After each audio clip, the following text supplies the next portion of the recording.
এখন আমি চাইছি একটু বয়স্ক লোক যাতে সে আমার কখনো অবহেলা না করে, আমার পাশে সারা জীবনে লেগে থাকে, এরকম একটা মানুষ চাইছি।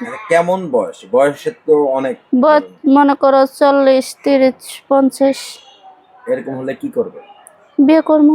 একটু আবার বলেন, কেমন বয়সের হলে কিরকম 40 কিংবা 50 হলে বিয়ে করবো। আচ্ছা, তো বিয়ে বসবেন না আসলে প্রতারণা কোনটা? না, বিয়ে বসবো, প্রতারণা করবো কেন? সত্যি বিয়ে বসবেন? হ্যাঁ, সত্যি। প্রিয় দর্শক, আসসালামু আলাইকুম। দর্শক, আমাদের সামনে দেখতে পাচ্ছেন একজন বোন। তো এই বোনটি কেন আসছে ক্যামেরার সামনে, সেই কথাগুলো শুনবো এবং তার জীবনের বাস্তব এবং সত্য গল্পগুলো তুলে ধরবো। আসসালামু আলাইকুম। ওয়ালাইকুম সালাম। কেমন আছেন? এই তো আল্লাহ রাখছি ভালো। আপনার নাম ঠিকানা একটু বলেন। আমার মুন্সিগঞ্জ বাড়ি, আমি থাকি মুন্সিগঞ্জই, বাসা বাড়িতে কাম করি। আমার নাম হচ্ছে পপি। পপি? হ্যাঁ। আচ্ছা, এর আগেও তো ক্যামেরার সামনে আসছে? হ্যাঁ, আইছিলাম। এখন আবারও আসছে, কেন আসছে? এখন আইছি, ওইরকম তো মানুষ পাই না, এই কারণে আইছি। ওরকম পান নেই? না, একজন পাইছিলাম, তো তারপরে সে কথাবার্তা বইলা মনে করো দিছিল 5-6 হাজার টাকা দিয়া, তারপর আর খোঁজখবর নেই নাই। কারণ সে যে কি হয়েছে সেটা আর আমি জানি না। আচ্ছা, সে কি আপনার দায়িত্ব নিয়েছিল? হ্যাঁ, আমার বিয়ে করতে চাইছিল। বিয়ে করতে চেয়েছিল? হ্যাঁ। আচ্ছা, তো এই যে বিয়ে করতে চেয়ে আবার চলে গেল, কারণটা কি? এখন কি হয়েছে সেটা তো আর আমি জানি না। এখন সে তো বলছিল যে আমার বিয়ে শাদী করব, তারপরে টাকা দেওয়ার পরে তার লগে তারপরও 4-5 দিন কথা হয়েছিল, তারপর হইতে হের ফোন বন্ধ। এখন হের কিছু হয়েছে কিনা তা জানি না। আচ্ছা, মানে ফোনই বন্ধ? হ্যাঁ, হ্যাঁ, ফোনই আচ্ছা, বন্ধ। তো আসলে কি আপনার কি মনে হচ্ছে যে সে ইচ্ছাকৃতভাবে আপনার কাছ থেকে দূরে সরে গেছে, না অন্য কোনো বিষয়? না, সেটা তো মনে হয় না। এখন সে তো আমারে ভালোবাসছিল, ভালো না বাসলে তো আর কেউ কারোর দায়িত্ব নিতে চায় না, আর এমনকি টাকা পয়সাও দেয় না। এখন সে আমার ভালোবাসছিল দেখে তো আমার বিয়ে শাদী করবে দেখে তো সত্য করে, কারণ আমার পাশে আসছিল। এখন এটা ভাবতাম যদি সে আমার ফোনটা খোলা থাকতো, তাহলে ভাবতাম যে না, সে হয়তো আমার ভালো লাগে নাই, এই কারণে চলে গেছে। এখন তার তো ফোনই বন্ধ, তাইলে হয়তো এর কোনো সমস্যা আছে।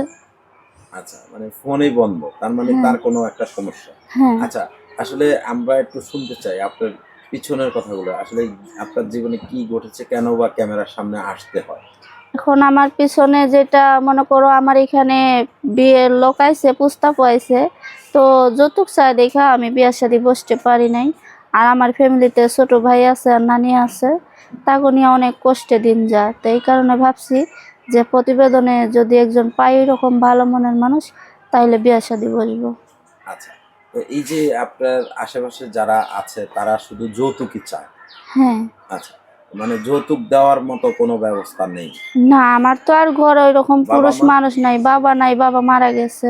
মা আছে, মা থাকে বড় আপুর ওইখানে। তো তাহলে এইভাবে তো যৌতুক দেওয়া যায় না, এই কারণে আমি কত কষ্টে পইরা কাজ কইরা খাই। আচ্ছা, এই যে ক্যামেরার সামনে আসছেন, আপনি তো দেখতে খুব সুন্দর।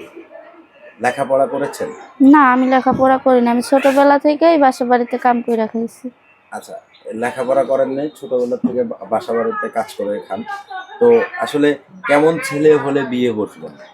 দর্শক, আপনারা শুনলেন আসলে এই বোনটি এর আগেও ক্যামেরার সামনে আসছে, যাই বলে সত্যই বলে।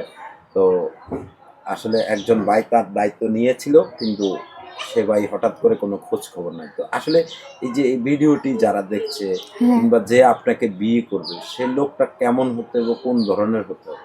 সেই লোকটা কালা হোক ধলা হোক সেটা প্রশ্ন না, তার মনটা ভালো লাগবো, তারা নিয়ে যাতে আমি সব জায়গায় চলতে পারি, সবাই 5 জন মানুষও ভালো কয়, এইরকম একটা মানুষ চাইছি। তাই সে কালা হোক ধলা হোক এটা কোনো প্রশ্ন না। আচ্ছা, তো আপনার সাথে যদি কেউ যোগাযোগ করতে চায়, কেউ যদি কথা বলতে চায়, কিভাবে কথা বলবে? ফোনের মাধ্যমে। তো সেই ফোন নাম্বারটা বলতে পারেন? আমি বলতে পারি না। আচ্ছা, তো আমরা বলে দিতে হবে? হ্যাঁ। আচ্ছা, তো সেই নাম্বারটা দেন, আমরা বলে দিই। দর্শক, আপনারা যে যেখানে আছেন, যেখান থেকে দেখছেন এই বোনটিকে, আপনারা সাদা মনে তাকে সাহায্য করবেন। বিয়ে শাদীর দায় দায়িত্ব ইউটিউব কর্তৃপক্ষ নেয় না, বন্ধ করেন। আপনারা আপনাদের নিজ দায়িত্বে তাকে সাহায্য সহযোগিতা করবেন।